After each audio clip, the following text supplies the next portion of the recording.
Principles of Syndicalism by Tom Brown. Originally published in War Commentary, 1943, as a series of articles. Principles of Syndicalism 9. First Fruits of the Revolution. In this series of articles, we have outlined the aim and method of the Syndicalist Revolution. The aim, the abolition of privilege, private property, class society and the state, and the establishment of the common ownership of the means of production.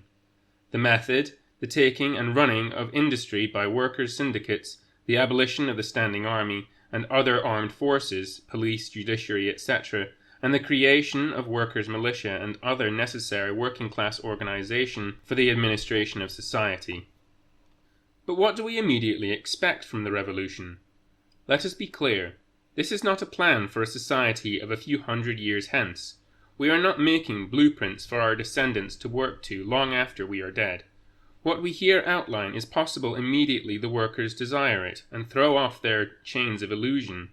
It is the aim of that revolution, which already is stirring in war-ridden Europe. Let us first consider the possibility of man's labor if fruitfully employed.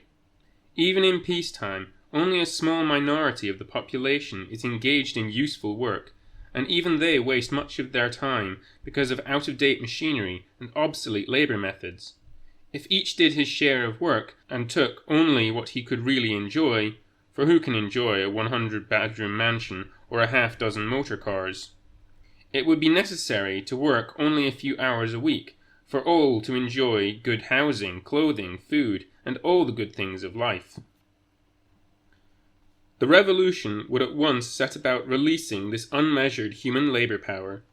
Every fit person would find a socially necessary job. Think of the millions now wasting their time: capitalists, landowners, parsons, politicians, the domestic, club and restaurant servants of the rich.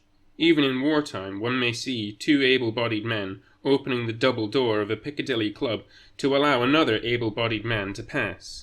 The millions of clerks, bankers and inspectors who count, check and recheck the businesses of the capitalists.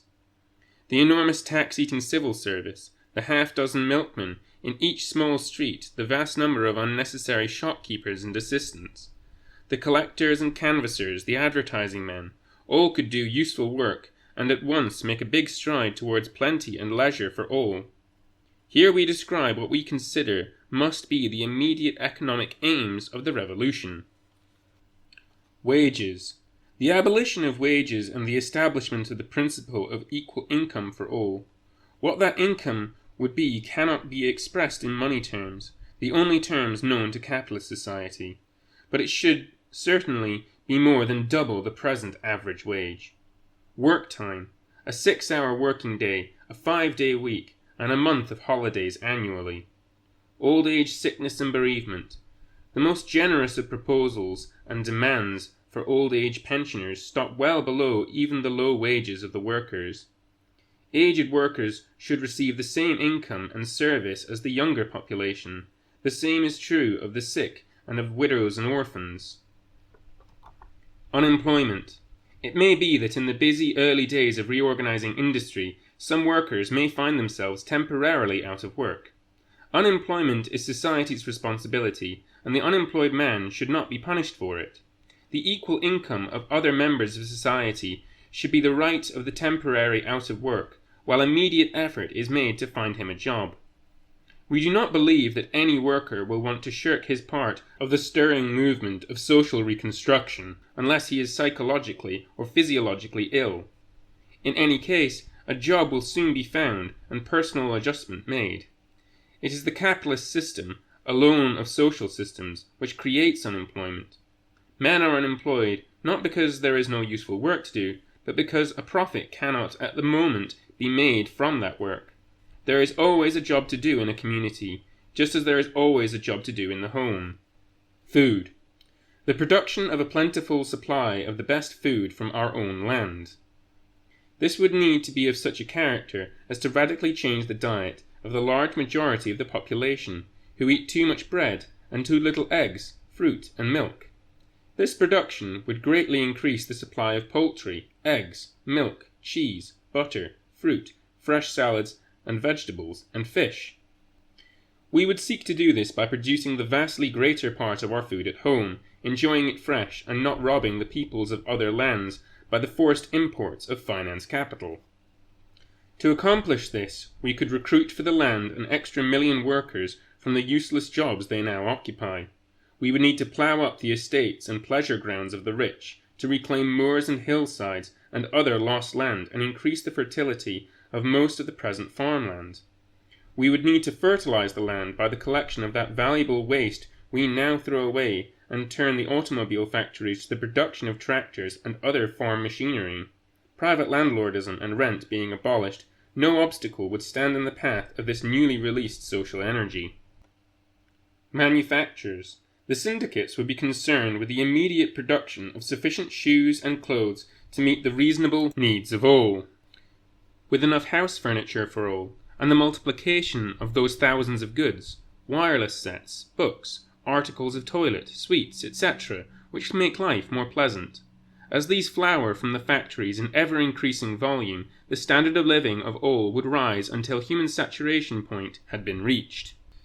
But we are concerned not only with the quantity, but also with the quality of goods.